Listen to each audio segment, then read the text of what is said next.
What up, fish tank people? FishTankTV.com. Dustin's Fish Tanks over at Bryan's house. Say what's up, Bryan. What's going on, people? Bryan is the freaking dude that knows the most of anyone I know about a lot of things, but particularly Anubias. This is his 75-gallon tank with nothing but Anubias. We're going to do a full long video, as long as my daughter is quiet, all about Anubias. So let's get into it. Bryan, Anubias tank, you've been keeping Anubias for a real long time. I'm going to set the camera down. Feel free to grab it if you want to go and grab some things. Anubias tank, 100% Anubias. How do you keep Anubias? Alright, it's not 100% Anubias, just first off. Okay. There are some crips in there and a little bit of foxtail in the back, but it's not growing, so... It used to be 100% Anubias. It used to be 100% Anubias. I wanted some color in there now, so we added a couple splashes of color. Anubias is pretty simple to keep as long as you follow the main rules of don't plant the rhizome. I know I've got one coming up over here, needs to be replanted, but it grows best when not underneath the sand. Great on driftwood, great on rocks, really anywhere as long as the rhizome's not being compressed. Why don't you grab the camera and show them the rhizomes of those? Alright. So a lot of people are like, how do I plant it? You don't plant it like a normal plant. Yeah, the rhizome is the part right here that we're looking at where all the leaves come off of. Every piece of Anubias has a rhizome. Rhizome is used for storage of nutrients, food, etc. Exactly. And if you damage that, then the plant decays at a very rapid rate. This piece here is actually off a plant that died off the top. I kept the rhizome, now we got 3 new leaves, so give it a year or so, we'll have a big plant. But the most important part is that you can see none of mine are buried. Once you get it below the sand, it will decay almost immediately. Alright, now what are some mistakes you made? You used RO water one time. I definitely did an RO water change once, and as everyone knows, most people know, Anubias is from Africa and has stays in much harder water, and soft water does not do it well.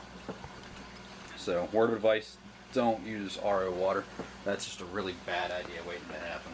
Yeah, RO water. What happens? What happens when you get Anubias that melts? When it melts down, like you melted it all. What'd you do? Did you trim it back? How'd you do it? I had to cut off all the dead growth. Everything just turned basically to mush. I probably saved 40 to 50% of all the plants, and then everything that's small in here is clippings that I've taken off of bigger plants over and over now. When it melts away, basically cut away any yellow. Use a clean razor blade and cut the rhizome just before the yellow starts, so you got to cut into the green. If you leave any yellow on there, it'll continue decaying. But basically, if you do that, your best option is to get the RO water out and then remineralize using some tap water and your buffers, anything from RO. What kind of parameters do you want to keep Anubias in? This Anubias tank, I used to have discus in here, so I ran it a little bit softer. In the past 6 months or so, I've raised the pH up. I run it about 7.4 right now. Some people think that's a little bit hard for some of the other plants, but it works just fine for the Anubias. Anubias can even go brackish water. Carbonate hardness is running probably 70 to 80, and the general hardness stays anywhere from probably 160 to 200 or so. Okay. I try not to get any nitrates or ammonia in there, but I mean, with any planted tank, you end up with a little bit of ammonia from time to time as your plants decay away. Okay. Why don't you grab the camera and show some of the different species you got in there? Alright. Start with the hardiest. Alright, some of your hardiest species of Anubias. And you want to keep the camera just a little bit back from there. You go. Alright, the one in the back with the really big leaves, that is Anubias barteri. In my opinion, that's probably the hardiest Anubias. It can get big though. I've had leaves get as big as 2 hands put together, I guess. This plant is actually growing out of the water now and is running into the top lights, so I need to cut it all back. That's probably a chore for this afternoon. And your next most common, or well, probably the most common and hardiest as well, is Nana. Nana is some of these ones that are straight back. Looks very similar to barteri with similar leaf structure. Now? Yep, dead center. I got tons of that for sale, people.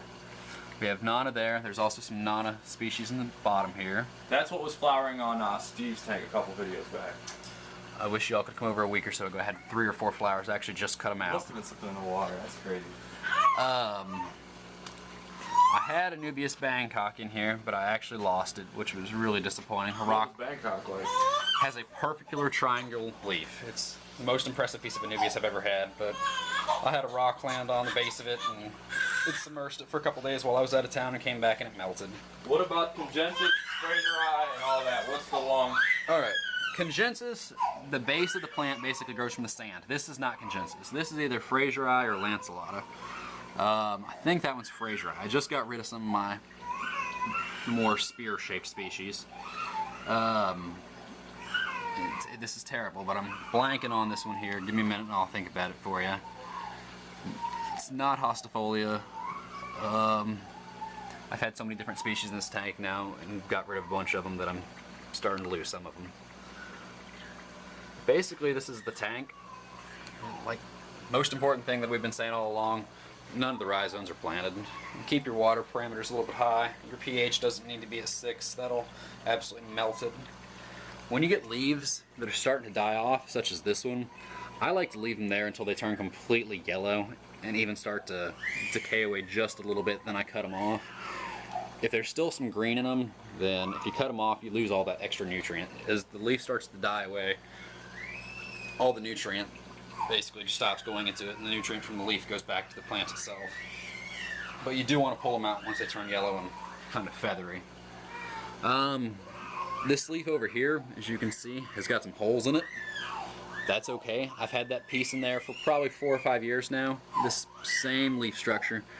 This one plant that we're looking at in the back corner, the big tall one, has been cut 3 times now. It probably spans from the middle of the tank over behind the piece of driftwood and goes all the way up into the corner. So it's probably a 3-foot rhizome right now. Honestly and truly, with it going out of the top of the water, it might be 3.5 feet at this point. But basically, this is the tank. Dude, it's a dope tank, man. Looks great. Always stuck with Anubias, man. I love it. You've had that tank for a long time, too. So. Yeah, I've done the Anubias tank 3 different ways. I went from a 75 to the 125, and now it's back to the 75 because the 125 is occupied. Cool. Rock on, Bryan. Thanks a bunch, dude. Great looking tank. I appreciate it.